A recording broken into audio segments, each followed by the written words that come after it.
Nel tardo pomeriggio di domani sono previsti acquazzoni isolati o brevi temporali, sempre nelle zone interne.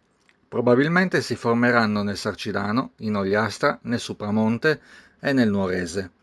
È possibile qualche acquazzone anche nella Gallura interna. Le temperature minime sono previste ovunque tra 23 e 25 gradi, con qualche punta di 27 gradi nelle coste. Le massime sono previste sino a 40 gradi o poco più in tutte le zone interne, Nurra e Gallura comprese. Nelle coste si arriverà sino a 35 gradi. Vento debolissimo durante la mattinata e il primo pomeriggio su tutta l'isola.